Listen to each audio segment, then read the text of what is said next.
Olá, sejam bem-vindos a mais um episódio do PBio Podcast, o podcast da PBio dedicado ao setor da biotecnologia. Hoje falamos com Francisco dos Santos, diretor de produção e desenvolvimento na Crioestaminal. O Francisco é doutorado em biotecnologia pelo Instituto Superior Técnico e fez pós-doutoramento no mesmo instituto. No último ano de doutoramento, em 2011, cofundou a empresa Cell2B, onde desempenhou a função de diretor científico.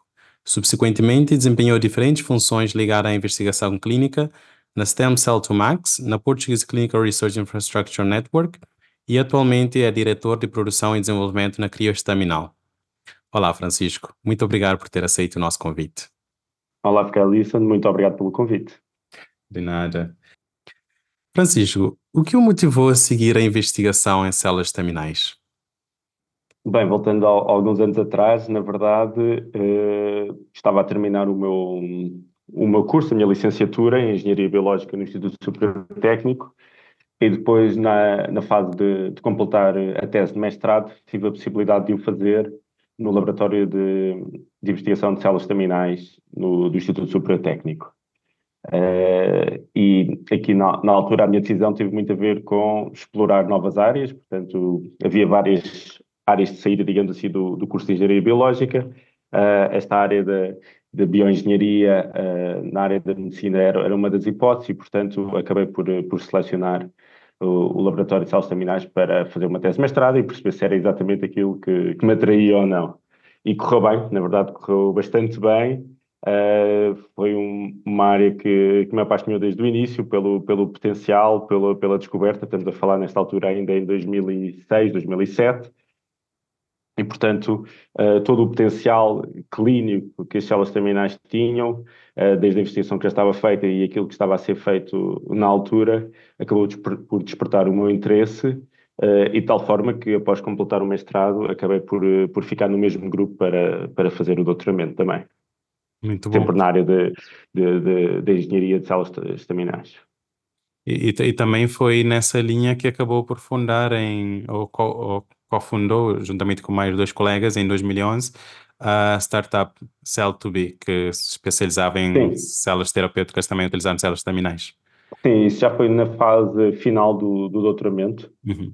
Durante o meu doutoramento tive a felicidade de estar envolvido em alguns dos primeiros tratamentos experimentais com células estaminais em Portugal, que correram com resultados clínicos com bastante sucesso. Portanto, isto, afinal, foi a utilização de células mesenquimais da medula óssea, na altura, para o tratamento de uma doença chamada a doença do enxerto contra-hospedeiro após transplantação hematopoética, portanto, após um transplante de medula óssea, uma reação negativa do organismo.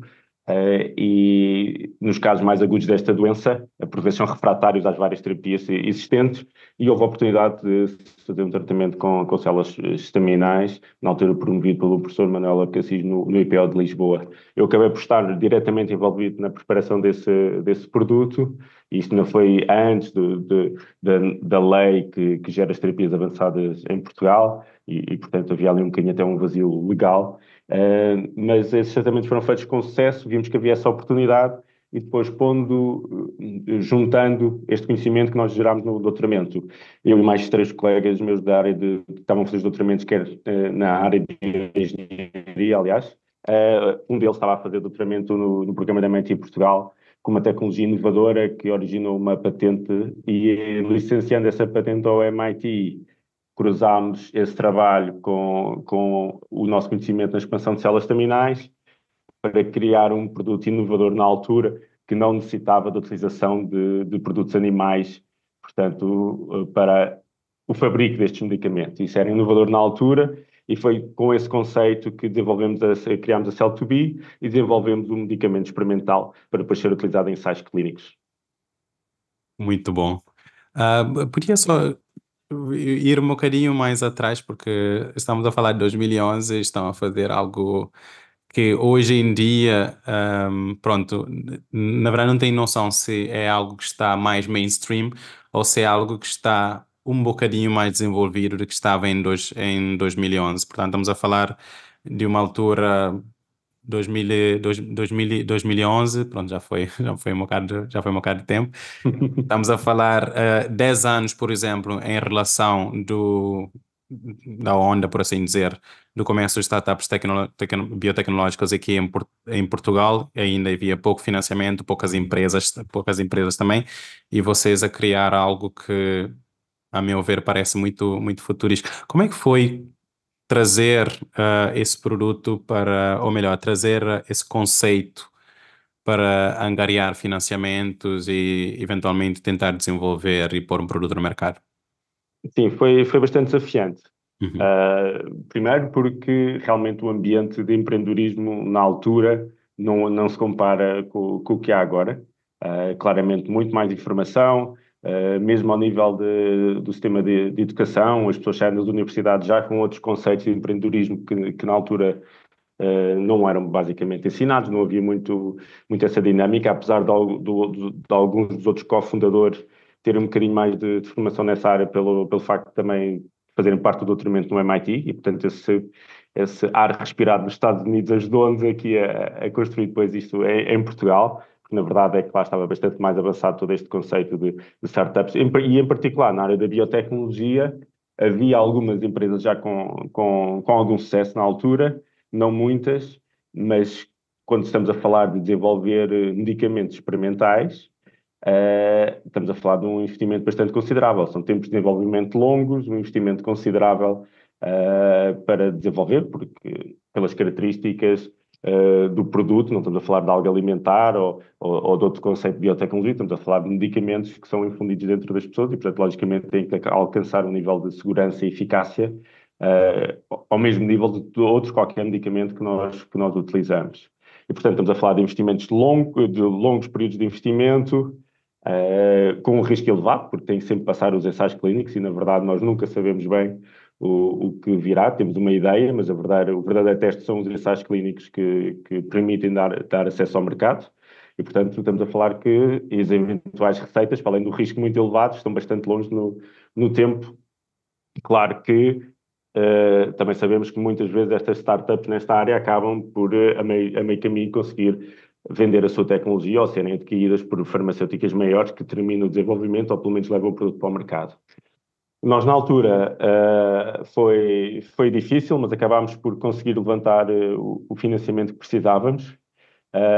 Essencialmente, acho que demorámos cerca de 7, 8 meses aqui em Portugal até atingir aliás, foi mais de um ano, estou a falar de 7, 8 meses, foi já na fase mais inicial, porque como tentávamos a terminar o doutoramento e, portanto, tudo isto era preciso fechar umas coisas para poder nos dedicarmos a 100% a outras. Mas sim, ao fim de um ano e 3 meses, se não me engano, mais ou menos, conseguimos levantar o capital que era necessário para a fase inicial, portanto, o chamado Seed Fund. E isto juntou desde investidores individuais, portanto, a termo pessoal, a pequenos conjuntos de investidores agregados de pequenos fundos dedicados a estas fases de investimento. Era algo novo, nunca conseguimos, na altura, por exemplo, não chegámos a falar, melhor, falámos com a Portugal Ventures, mas acabou por até não haver o investimento nesta fase do lado deles. A percepção do risco e a percepção ainda do caminho necessário nestas áreas de desenvolvimento clínico não era assim tão conhecida em Portugal por parte dos investidores. E, portanto, foi um trabalho mais de encontrar grupos de investidores interessados que tivessem o conhecimento necessário para nos ajudar a cumprir os primeiros passos de desenvolvimento.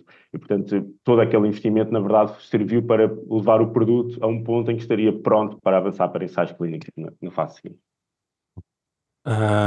E pronto, já sei de antemão que a startup infelizmente não avançou.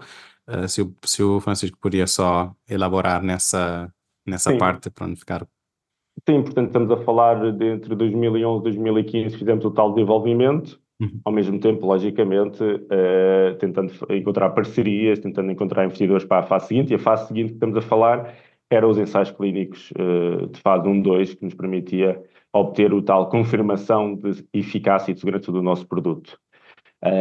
Na altura já estamos a falar de um investimento bastante mais considerável, portanto, tudo isto já estamos a falar de cerca quase de 20 milhões, um bocadinho abaixo dos 20 milhões de euros, que eram necessários para esta fase inicial.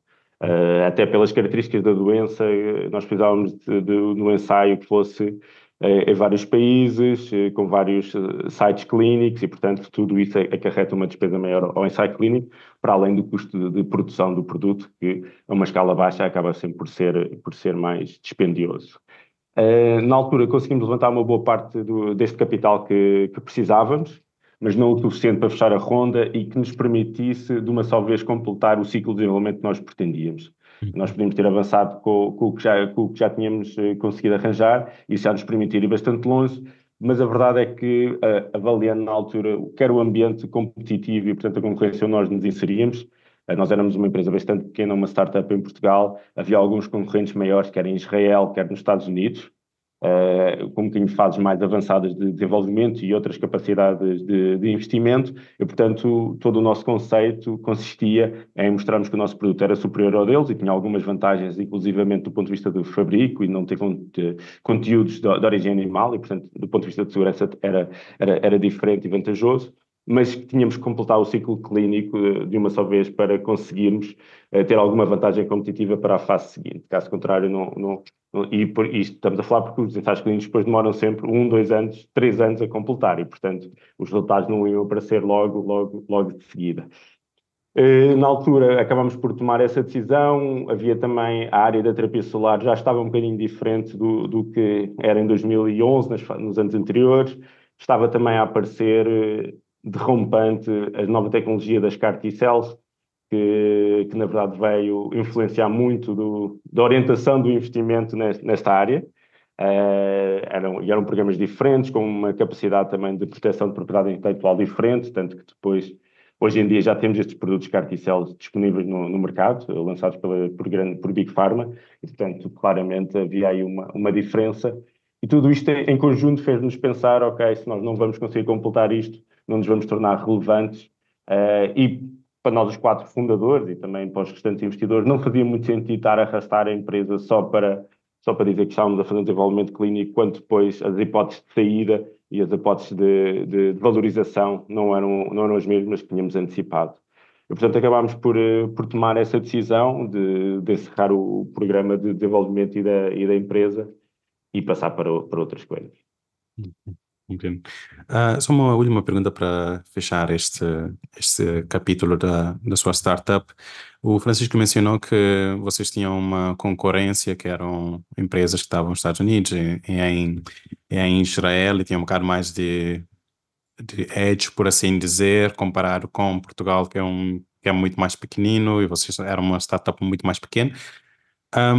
Vendo de 2011, 2015 para agora, 2024, acha que Portugal, startups que se façam em Portugal, estão a um nível competitivo suficiente para competir com o que temos lá fora, mesmo de pôr um produto no mercado e não só vender um produto, por exemplo? Acho que depende muito da área. Na área da saúde é mais complicado, pela necessidade de investimentos bastante superiores e os tempos, obviamente, mais longos, e um risco consideravelmente elevado. Isto é a realidade dos produtos da saúde e é o que faz sentido no desenvolvimento de novos medicamentos. Ou seja, nós somos muito bons até na fase inicial de desenvolvimento, mas depois precisamos de entrar numa área onde precisamos fazer um fabrico. Não há assim tantos sítios em Portugal onde se possa, por exemplo, fazer isso, apesar da Criostaminal ter a autorização para o fabrico deste tipo de terapias. Mas é difícil competir depois na área da saúde, estando em Portugal. E é difícil atrair o investimento necessário para completar os programas de desenvolvimento. Já nos outros do que eu conheço do panorama português na área de biotecnologia, outras áreas, acho que não, acho que aí somos claramente competitivos. E é mais fácil levar os produtos para o mercado, e, portanto, dos exemplos que eu tenho visto, quer de startups, quer de empresas que já vão sendo um bocadinho mais maduras e um bocadinho maiores, claramente somos competitivos no desenvolvimento tecnológico e na capacidade de levar esse tipo de produtos para o mercado. Portanto, eu acho que aí é um bocadinho diferente já estar em Portugal ou não. Na verdade, até estamos a conseguir atrair algumas pequenas empresas para Portugal nesse aspecto. Muito bom. Pronto. O Francisco agora já não está na sua startup, pronto, pelo que já mencionei aqui anteriormente. Agora é diretor de produção e desenvolvimento na Crios Terminal. O que é, o que é a Crios Terminal, se nos puder explicar brevemente, por favor? Sim, de uma forma muito breve. A Creos Terminal é o maior banco privado de células e tecidos em Portugal, em particular do sangue e tecido do cordão umbilical, apesar de ter outros serviços, por exemplo, também de tecido, de crioperação de tecido adiposo. Portanto, tem uma atividade já desde 2003, há mais de 20 anos de atividade, é líder em Portugal e faz parte, inclusive, do maior grupo europeu de bancos de células e tecidos. Portanto, já é uma escala europeia. Para além desta atividade de criopreservação de sangue e tecido do cordão umbilical, a Crios Terminal também tem uma grande aposta na área de desenvolvimento de terapias solares. Portanto, tem também instalações próprias para o fabrico destas terapias solares, autorizadas pelo Infarmed, portanto, com classificação de boas práticas de fabrico, as chamadas GMPs, para este tipo de produtos e, portanto, funcionamos também um bocadinho como os facilitadores ou tentamos ser os facilitadores de maior utilização clínica de terapias solares em Portugal, quer com médicos que queiram fazer ensaios clínicos ou utilização experimental de novas terapias em condições clínicas específicas, nós conseguimos ajudá-los quer na preparação toda clínica, mas também no desenvolvimento do produto, que ao fim e ao cabo são medicamentos com células. Damos esse apoio e funcionamos também um bocadinho como uma CDMO para pequenas empresas, startups nesta área, grupos académicos que estão a desenvolver os seus próprios produtos de terapia solar ou semelhantes, ajudando nestes primeiros passos e na translação para as boas práticas de fabrico, ou seja, passar daquilo que se faz no laboratório de investigação para um processo de fabrico farmacêutico. Boa, muito bom. Nesses 20 anos que a empresa está a operar, qual tem sido a percepção do público em geral, aqui em Portugal, sobre a importância da criopreservação de células e tecidos? Portugal tem uma taxa de interesse superior aos outros países na área de criopreservação de tecidos neonatais, que é bastante interessante, apesar de sermos um país pequeno, com um número de nascimentos consideravelmente inferior, e que não tem, na verdade, crescido nos últimos anos em termos de taxa de nascimento, mas somos um país com bastante alerta para o potencial destas células, e os pais acabam por confiar na crioestaminal para criopreservar o sangue e tecido do cordão umbilical dos seus filhos, acreditando no potencial futuro terapêutico que estas células têm. Portanto, há uma série de doenças que, na verdade, o sangue do cordão umbilical, por exemplo, é já uma alternativa clínica. Estamos a falar de tudo que envolve transplantes hematopoéticos, portanto, semelhantes ao que acontece com a medula óssea, o sangue do cordão umbilical é uma alternativa para estes transplantes e já são cerca de 90 doenças onde é o chamado standard of care, portanto, é normal. Mas depois há todo este potencial, ou seja, este material biológico é guardado, tem um potencial superior para vir a originar terapias solares mais à frente. E é por isso que nós também trabalhamos com grupos de investigação, com médicos que querem desenvolver novas terapias a partir destes tecidos biológicos que são guardados. E, portanto, nesse ponto de vista, é bastante interessante que em Portugal haja uma taxa de criopreservação superior a quase todo o resto da Europa, em termos percentuais, e que as pessoas, e nós também fazemos muito esse trabalho de educação, explicar o potencial, o que já está a ser feito, quer seja na Europa, quer seja nos Estados Unidos, e depois mostrar, ok, e nós aqui também temos esta capacidade, se for necessário, de ajudar os médicos a desenvolver novas terapias. Não, eu fiquei impressionado com essa estatística do interesse da população portuguesa na criopreservação. Como é que é feito o processo em si da criopreservação? Se nos pudesse guiar através do Sim, processo, por de favor. uma forma muito simples, o que acontece é quando as pessoas têm o parto planeado e, portanto, decidem ser nossos clientes e proceder à criopreservação, nós enviamos para os nossos clientes um kit de colheita, portanto, é um kit onde vai todo o material necessário à colheita do sangue e tecido do cordão umbilical, portanto, não é preciso utilizar mais nada nos hospitais para fazer esta colheita, nós fornecemos todo o material e tudo isto está validado e certificado por nós. Na altura do parto são colhidas as células terminais do sangue e do tecido, e imediatamente é enviado de volta para o nosso laboratório. As pessoas, basta os pais contactarem e dizer: o meu filho já nasceu, tenho aqui as células, e nós, ou no próprio dia ou no dia seguinte, enviamos uma transportadora que recolhe, entrega-nos nos laboratórios, e após chegar ao nosso laboratório fazemos o tal processamento e criopreservação. De uma forma muito, muito rápida. O sangue, o processamento do sangue, aliás, do cordão umbilical, consiste basicamente numa redução de volume e de glóbulos vermelhos. Portanto, basicamente, nós tiramos aquilo que é. Isto é um procedimento standard comum, já muito utilizado em bancos em todo o mundo. Normalmente estamos a falar de volumes com cerca de 70 a 100 mililitros de sangue, e nós fazemos um procedimento para retirar parte do volume desta amostra, tirar os glóbulos vermelhos e ficar só, os eritrócitos, e ficar só com a parte mais interessante celular, do sangue do cordão umbilical, as células que têm células estaminais e que têm o potencial de originar novas terapias. E depois, basicamente, de uma forma muito simples, fazemos um processo de criopreservação controlado, onde controlamos a descida de temperatura para ser uma congelação que afeta o minimamente possível a terapia, o potencial destas células e a sua viabilidade, e depois são criopreservadas em tanques de azoto líquido, e basicamente estas temperaturas muito reduzidas mantêm as células quase ao infinito, criopreservadas sem danos.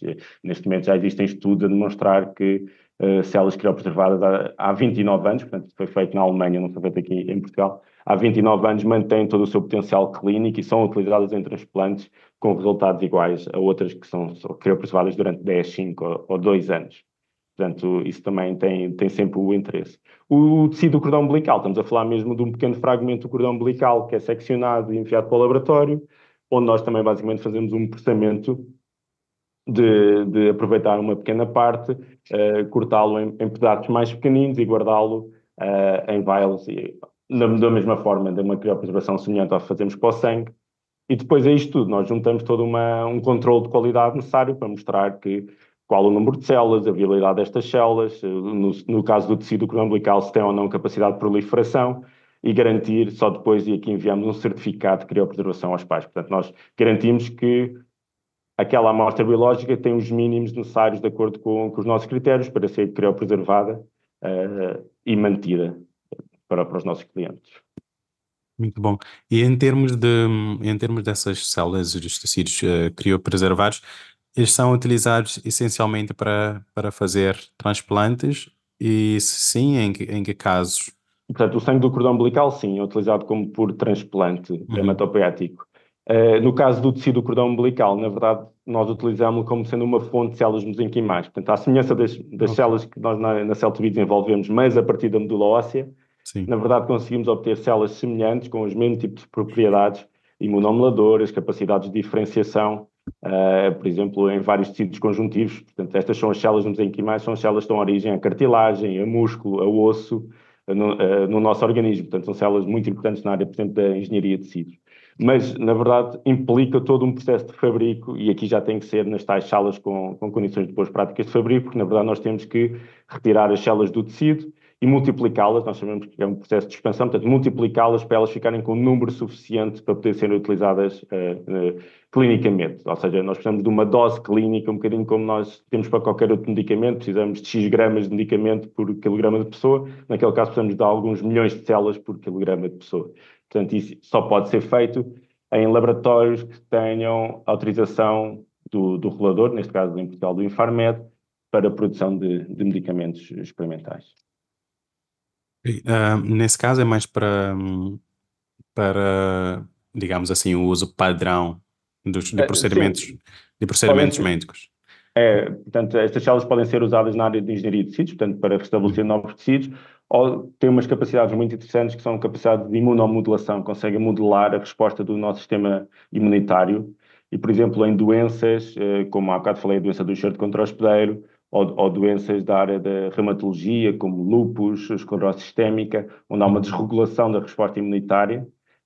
Há vários ensaios clínicos que demonstram que estas células, quando infundidas, conseguem dar uma resposta e controlar essa resposta imunitária. E, portanto, estão a ser muito estudadas nestas áreas também de imunomodulação, digamos assim, ou para doenças do foro imunológico. Ok. E na parte da investigação que vocês fazem aí na crioestaminal, são são essas células ou são células que vocês fazem, em que vocês fazem parcerias com outros institutos de investigação? Nós temos o nosso produto de células mesenquimais do tecido do cordão, portanto, Uhum, disponível para tratamentos experimentais que os médicos têm interesse, sejam ensaios clínicos, sejam uhum, no enquadramento de utilização hospitalar. Mas depois, por exemplo, alguns dos projetos de investigação e desenvolvimento que tivemos com médicos acabaram de desenvolver produtos, terapias celulares de outras fontes.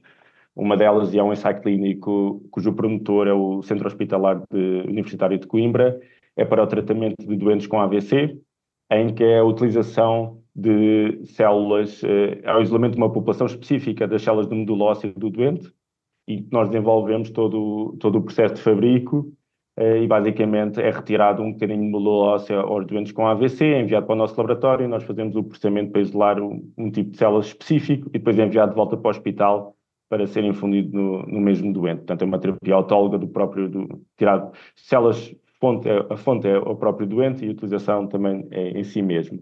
E este é um ensaio clínico que já está autorizado, o promotor é o Centro Hospitalar Universitário de Coimbra e que esperemos que possa avançar em breve.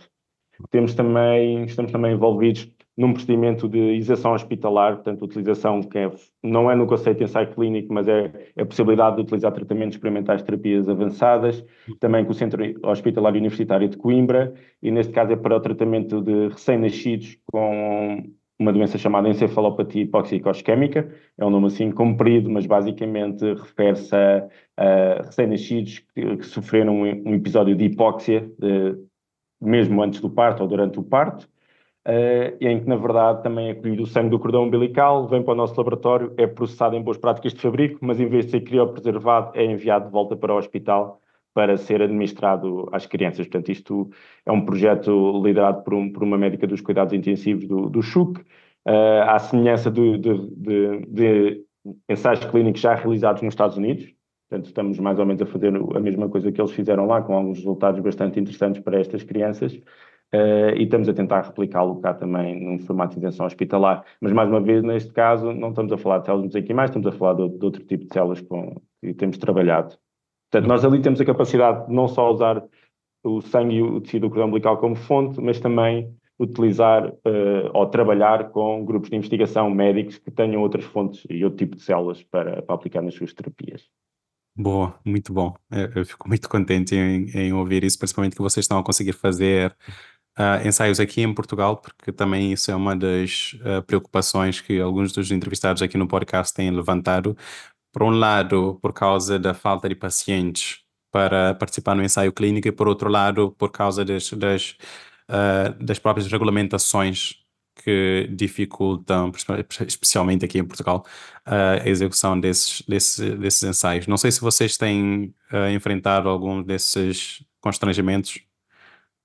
Sim, portanto, nós damos o nosso claro apoio a estes médicos que procuram a utilização de terapias solares, e pronto, estamos mais focados na área das terapias solares, mas percebemos perfeitamente o potencial que o país tem na área dos ensaios clínicos de uma forma em geral e que não está a ser conseguido, não estamos a conseguir aproveitar, nós todos que trabalhamos nesta área. E, portanto, aquilo que nós fazemos, e neste ensaio clínico cujo promotor é o CHUC, os hospitais de Coimbra, e que já está aprovado pelas entidades regulamentares e, portanto, está pronto a iniciar, mas foi uma luta de alguns anos para conseguir esta aprovação. Tivemos que fazer todo um trabalho de desenvolvimento também do medicamento experimental, que não estava feito, e, portanto, isso até foi no âmbito do projeto de investigação, mas depois todo o enquadramento regulamentar, as várias conversas com os reguladores, ajudar o investigador principal também a preparar toda a documentação, desde os protocolos clínicos, a todo o resto da documentação, autorizações necessárias, os contratos, etc. É algo que demora, e quando nós somos uma estrutura mais pequena e não exatamente virada apenas para isto, como por exemplo, se calhar as grandes empresas farmacêuticas o conseguem fazer, logicamente demora um pouco mais do que gostaríamos ou tensionávamos no início. Mas acreditamos que esse potencial existe na área de terapias solares ainda mais, porque estamos a falar normalmente de doenças nicho, em que são necessários menos doentes para completar ensaios clínicos. São doenças mais raras e, portanto, o número de doentes não é assim tão elevado na maior parte das vezes. Sinceramente, acreditamos que existe um potencial grande, e ao falar com os médicos percebemos que também esse potencial existe. Portanto, os doentes estão lá, há o interesse clínico, nós também temos a capacidade de ajudar, no caso das terapias solares, em fazer todo o desenvolvimento farmacêutico e preparar os medicamentos experimentais para que estejam ao nível das exigências do regulador. Portanto, claramente temos tudo o que é necessário. Temos a conseguir juntar esforços e levar para a frente. Boa, muito bom. Vocês estão basicamente a trabalhar um bocado contra a corrente, por assim dizer, do que nós temos visto como é que eu digo? Estamos a ter um bocado de uma fuga de cérebro para fora, pronto, por causa das condições salariais e por causa das condições de financiamento, e por outro lado, mesmo as próprias empresas ficam um bocado limitadas no desenvolvimento de produtos porque não há fundos ou outro não há mercado. Portanto, eu fico muito contente que vocês estão a conseguir desenvolver produtos que possamos ver, espero em breve, no mercado. Esperemos que sim. Quais são os planos futuros da Criostaminal? O Francisco mencionou agora que vocês estão a trabalhar com doenças que são nichos, mas têm interesse ou planos em trabalhar com doenças que são um bocadinho mais, como se diz, termo em português, mais widespread. Sim, mas verdadeiramente, e não viramos as costas a isso, mas Uhum. verdadeiramente aqui deixamos-nos guiar pelo interesse clínico que existe. Ou seja, Ok. o que nós procuramos com os médicos é que eles nos indiquem as áreas onde a terapia solar pode fazer diferença, em que doenças é que a terapia solar pode fazer diferença. E não são claramente todas, isto não é uma panaceia para resolver todos os problemas, todas as doenças, mas existem doenças específicas onde a terapêutica atual não é suficiente para muitas vezes sequer controlar a doença. Por exemplo, algumas doenças crónicas, nem sequer estou a falar de doenças que sejam assim tão raras como isso, mas, por exemplo, a esclerose sistémica, onde nós desenvolvemos um trabalho muito interessante com os hospitais de Coimbra, para tentar perceber qual o potencial clínico do nosso medicamento experimental nesta área. Os resultados são bastante interessantes e acabaram por ser publicados, mas é uma doença onde os clínicos, os médicos só conseguem dar uma resposta até certo ponto. A partir daí, as terapêuticas atuais não conseguem controlar a doença. E estas células têm essa capacidade e têm sido feitos trabalhos na Europa, Estados Unidos, inclusive também na China, nesta área, e claramente mostra que há um potencial. E, portanto, às vezes aquilo que nós aprendemos é que é muito mais interessante falar com os médicos e perceber onde é que eles podem precisar da terapia solar e onde é que podemos ajudar, do que sermos nós a definir, ok, esta doença tem muito mais doentes, vamos por aqui. Porque muitas vezes há doenças onde há várias linhas de tratamento, existem medicamentos novos sempre a aparecer, também dos biológicos dão novas respostas e, portanto, a terapia solar é de facto eficaz em algum tipo de doenças, o seu mecanismo de ação tem impacto nessas doenças. E isto não é para todas. E, essencialmente, interessa-nos dar ferramentas aos médicos para que possam tratar doentes que neste momento eles não conseguem tratar. Passou agora a perguntar ao Francisco, porque o Francisco já está nesse setor da biotecnologia em geral já há um bocado de tempo. Nesse momento estamos na era da terapia celular e temos outras terapias que estão todas, acho que podemos pôr no prato de terapias direcionadas. Acho que essa expressão é em português. Como é que tem visto a evolução nesse campo e o que é que o Francisco prevê? Isso falando a nível nacional, mas a nível nacional, como é que vê a evolução nesse campo? O que é que prevê que vamos ver no futuro próximo, se calhar? Sim, isso é verdade. Nós estamos a chegar acho que já atingimos aquilo que se vinha a falar há alguns anos das áreas da medicina personalizada e individualizada para alguns casos.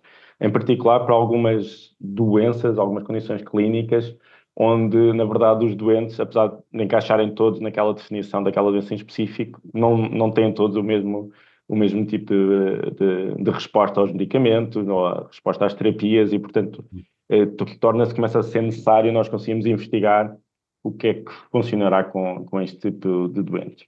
É sempre difícil falar só em Portugal nesta área, porque não é propriamente o país com o maior avanço e depois há outro problema, é que muitas vezes este tipo de medicina individualizada e personalizada pode ter custos elevados portanto, nunca nos podemos esquecer muito disso e nós temos muito cuidado quando estamos a desenvolver terapias solares, quer os nossos produtos, quer para, por exemplo, os médicos com quem trabalhamos, garantir a sustentabilidade da produção. Portanto, não nos faz muito sentido também estarmos a desenvolver algo que depois, na verdade, é insustentável os sistemas de saúde conseguirem pagar e utilizar, não é? Porque, na verdade, isso pode levar à não utilização desse medicamento. Portanto, isto é sempre algo muito importante, garantir que nós estamos numa área de sustentabilidade de desenvolvimento de terapias avançadas. Isto às vezes também nos põe só numa pista diferente do que, por exemplo, a Big Pharma está a fazer, e não há problema nenhum, porque assim conseguimos chegar a mais doentes e de formas diferentes. Mas já existe, por exemplo, há bocado falámos nas células CAR-T, que na verdade é uma terapia individualizada, feita a partir cuja matéria-prima são as células do próprio doente, e depois há um fabrico de um medicamento que depois é utilizado nesse doente. Já estamos a falar de terapia individualizada. Posso dar outro exemplo, que neste projeto que nós tivemos de esclerose sistémica, conseguimos montar um sistema in vitro que nos permitia avaliar para doentes diferentes, portanto, recorrendo a colheitas de amostras de sangue de doentes, conseguimos perceber se as células mesenquimais do nosso medicamento experimental eram eficazes a imunomodular a resposta nas células daquele doente em particular. Isto pode ser o caminho, e é um caminho muito interessante que nós queremos vir a explorar, porque há alguns anos atrás muitas terapias celulares falharam porque os ensaios clínicos incluíam todo o tipo de doentes e nem todos conseguiam ter uma resposta interessante. E, portanto, esta terapia individualizada também passa muito por nós, antes de aplicarmos o tratamento, conseguirmos ter uma ideia se haverá ou não resposta, porque senão estamos a submeter o doente a um tratamento que não faz sentido nenhum. Isto é só para dar o nosso ponto de vista de sustentabilidade e de medicina individualizada, os conceitos que nós temos.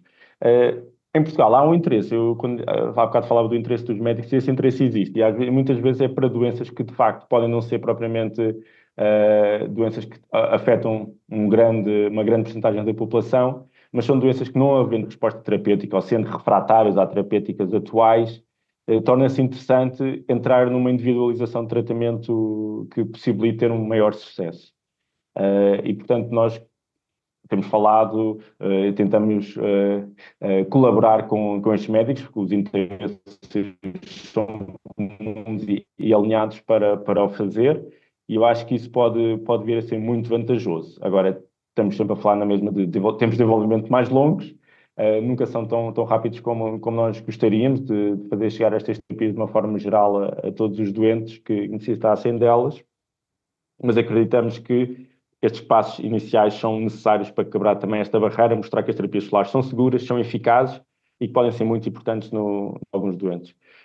Acredito, claro, que depois, saindo das terapias solares, indo para outras formas terapêuticas, também essa individualização vai sendo cada vez maior, e a possibilidade de fazer este screening de quais os doentes para a qual a terapia pode ser eficaz é muito importante. E passa por aí também para garantir a sustentabilidade do sistema de saúde e não estarmos simplesmente a aplicar medicamentos sem ter uma ideia se aquilo será eficaz ou não, como muitas vezes, às vezes, ainda se faz noutro tipo de medicamentos. Muito bem. Isso, na verdade, é uma linha que eu tenho lido, ouvido, sempre que, sempre que leio alguma coisa sobre medicina personalizada, que é a sustentabilidade do sistema de saúde, poder tratar o doente exatamente com aquilo que o doente precisa e não estar a experimentar diferentes terapias até encontrar aquilo que serve, algo generalizado. Um outro aspecto que mencionou há pouco também era o fato de trabalhar no desenvolvimento de terapêuticas ser bastante caro. E, claro, ser algo que requer muito, muito investimento. A nível nacional, pronto, eu gostaria muito de focar aqui a nível nacional, porque sabemos que lá fora também existem muitos players, digamos assim, muito maiores e que podem também concorrer a esses financiamentos que são mais abertos, são mais global. A nível nacional, como é que tem visto o mercado de investimento, capitais de riscos e outros fontes de financiamento que nós temos cá? Sim, portanto, eu agora, por uma questão de atividade profissional, não tenho estado tão perto destas áreas de investimento. Tenho sido mais do outro lado, ou seja, procurar fundos sejam fundos europeus, sejam fundos nacionais, que nos permitam, por exemplo, ajudar a desenvolver estes medicamentos. E por vezes não é muito fácil encontrar fundos que, por exemplo, financiem ensaios clínicos, portanto, e não é algo que claramente é uma barreira nesta área da saúde. Começam a existir, mas não é propriamente aquilo que está desenhado nas regras dos fundos. Mas claro, se nós queremos levar isto para o mercado, temos que fazer ensaios clínicos nesta área, né? É o desenvolvimento, o nosso piloto, os ensaios pilotos, na verdade, são os ensaios clínicos. Mas de qualquer forma, tenho ideia que já existe outra perspectiva sobre o tipo de investimentos que é necessário, mas ao mesmo tempo tenho ideia que muitas vezes as empresas nacionais têm que recorrer a investimento estrangeiro para completar o investimento nacional, e muitas vezes não só investimento, mas vão à procura também de experiência nos investidores que os ajudem a navegar estas áreas da saúde.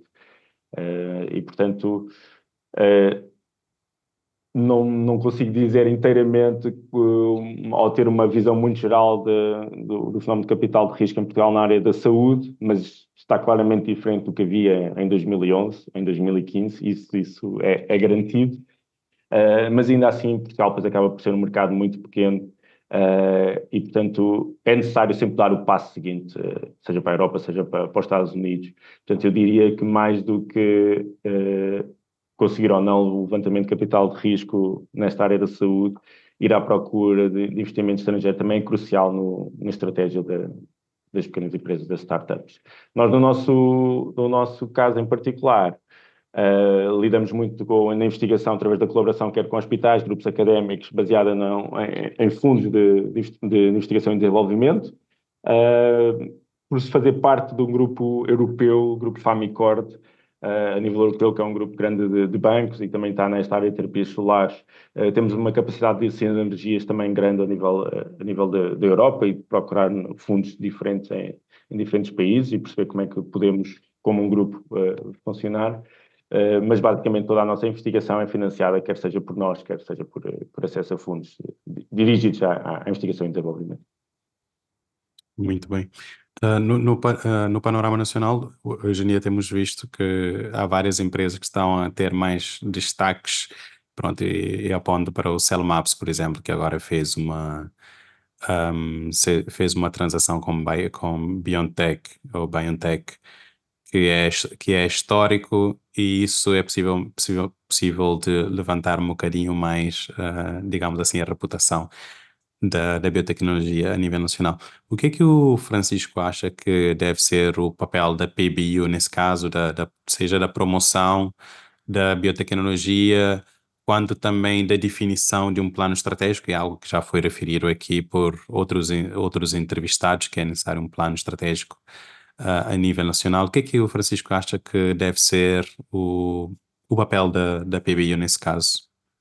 Sim, primeiro de tudo, acho que o exemplo da Celmabs é um ótimo exemplo, e sem dúvida é mostrar que o que pode ser feito em Portugal e o que pode ser desenvolvido em Portugal, não só o potencial a nível académico que permitiu desenvolver toda a tecnologia, como depois dar continuação e encontrar uma ótima saída para a empresa. Portanto, esse é um ótimo exemplo daquilo que é procurado na área da saúde, mas lá está, nós também sabemos que para haver uma Cellmabs houve uma data de outras empresas que não tiveram esse sucesso, e isso é o normal nesta área, também não há qualquer problema nisso.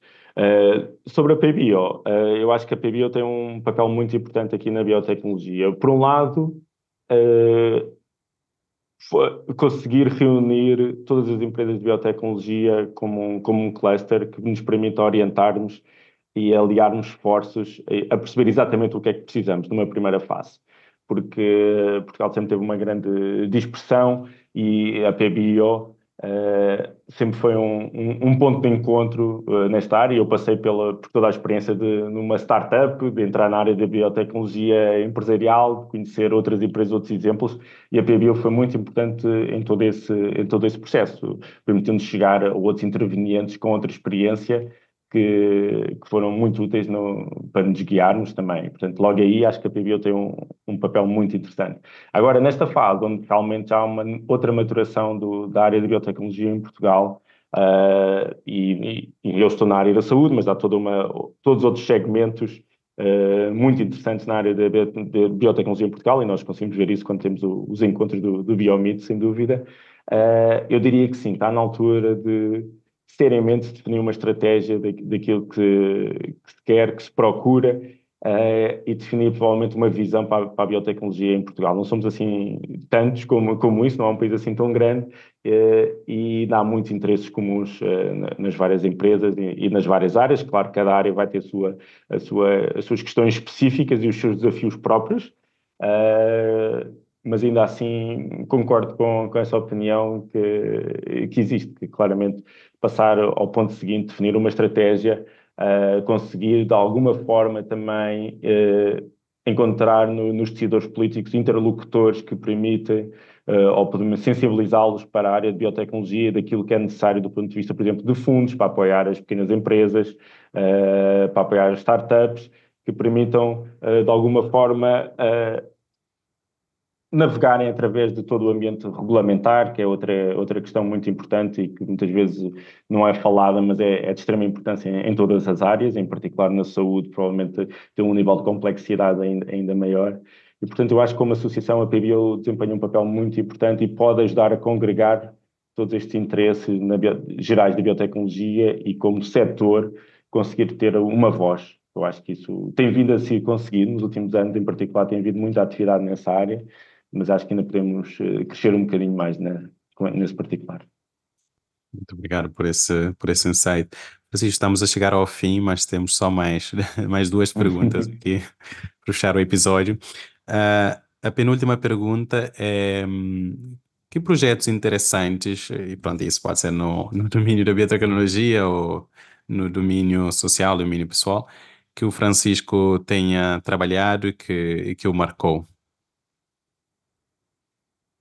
Não sei, isto posso tornar-me repetitivo, mas na verdade este projeto profissional nesta área de terapias solares, em que em particular eu tenho muito interesse, ou pelo menos tenho muito gosto em participar neste desafio de promover as terapias solares em Portugal e levar uma maior utilização, e portanto já vai ser feito, foi algo que iniciou provavelmente durante o meu trabalho de doutoramento, e nas várias atividades profissionais por onde eu passei, tenho também dedicado muito a isto. Acho que é importante. Portugal ainda está muito atrás quando comparado com outros países na Europa, por exemplo, Espanha, França, Alemanha, Reino Unido, e portanto acho que nós temos um enorme potencial que não estamos a aproveitá-lo, e portanto eu diria que é aquele desafio, e aqui tenho sorte de trabalhar numa empresa com esse alinhamento e com essa vontade, é exatamente conseguir providenciar novas terapêuticas que encontrem soluções para os doentes que neste momento não as têm em várias doenças, e que a terapia solar e a terapia personalizada é sem dúvida um desses caminhos. Portanto, tenho querendo, deixo focar-me só na parte profissional, mas na verdade é o que me vem à cabeça no imediato. Não, não, sem problema. Eu fico muito contente em ouvir isso. E a última pergunta é que conselho que o Francisco daria a empreendedores que estão interessados em seguir uma carreira em biotecnologia? Primeiro de tudo, que não desistam logo à partida. Mantenham esse interesse e tentem efetivá-lo e consolidá-lo em empresas. Mas eu diria que, por exemplo, aquilo que falámos há pouco sobre o papel da PBU é importante, ou seja, estes empreendedores trazem novas tecnologias, trazem novos conhecimentos, ocupar novos espaços de científicos, mas tentar aproveitar ao máximo aquilo que uma associação, por exemplo, como a PBU lhes dá, o acesso a pessoas mais experientes, já passaram os mesmos desafios, que também já falharam ou tiveram sucesso, e tudo isso são lições importantes, e num país como o nosso, com recursos escassos, esse conhecimento acho que se ainda torna mais valioso, e portanto eu diria, avancem sim, mas procurem quem vos pode ajudar e quem já passou pelo mesmo caminho, porque existe sempre alguém que já fez algo semelhante, senão muito próximo mesmo, e isso vai ajudar a ganhar, a dar passos maiores nos seus projetos e a ultrapassar dificuldades, e não vale a pena às vezes inventar a roda quando esta já está inventada. Portanto, eu diria que e foi algo que foi importante para nós em 2011, e na altura não havia sequer tanta biotecnologia em Portugal como há agora, e de forma tão organizada, e portanto de certeza que vão conseguir encontrar alguém que os vai ajudar nesse sentido. Muito bom. Muito obrigado por esse conselho. E com isso chegamos ao fim do nosso episódio. Francisco, muito obrigado por esta conversa que tem Obrigado, sido, foi um foi prazer. muito informativo. Aos nossos ouvintes, muito obrigado por nos escutarem e até o próximo episódio.